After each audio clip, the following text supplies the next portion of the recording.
Hello అండి, నమస్తే. ఈరోజు మనం శనగల తాలింపు ఎలా చేసుకోవాలో చూద్దాం. ముందుగా స్టవ్ మీద కుక్కర్ పెట్టుకొని 1 కప్పు శనగలు వేసుకోండి. దీంట్లో 1 గ్లాస్ వాటర్ వేసుకోవాలి.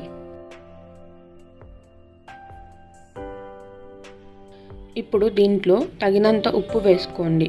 కుక్కర్ మూత పెట్టుకొని మీడియం ఫ్లేమ్లో 2 విజిల్లు వచ్చే వరకు ఉండనివ్వండి.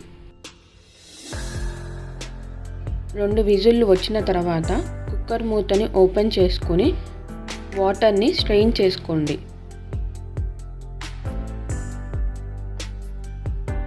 ఇప్పుడు ఆ శనగల్ని పక్కకి తీసుకోండి. ఇప్పుడు ఒక ప్యాన్ పెట్టుకొని దాంట్లో 2 టేబుల్ స్పూన్ ఆయిల్ వేసుకోండి. ఆయిల్ హీట్ అయిన తర్వాత ఒక 4 వెల్లుల్లిపాయ రెబ్బలు చిన్న చిన్న ముక్కలుగా కోసుకొని వేసుకోండి. 1/2 స్పూన్ ఆవాలు, 1/2 స్పూన్ జీలకర్ర, ఒక 4 ఎండుమిరపకాయలు, ఒక రెమ్మ కరివేపాకు వేసుకొని వేయించుకోండి.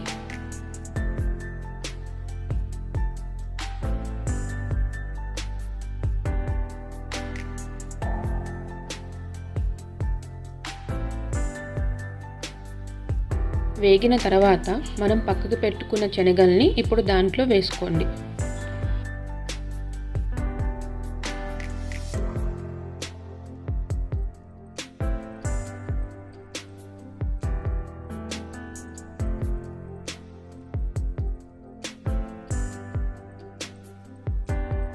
హాఫ్ స్పూన్ పసుపు, 1 స్పూన్ కారం, 1 స్పూన్ గరం మసాలా వేసుకొని కలుపుకోండి.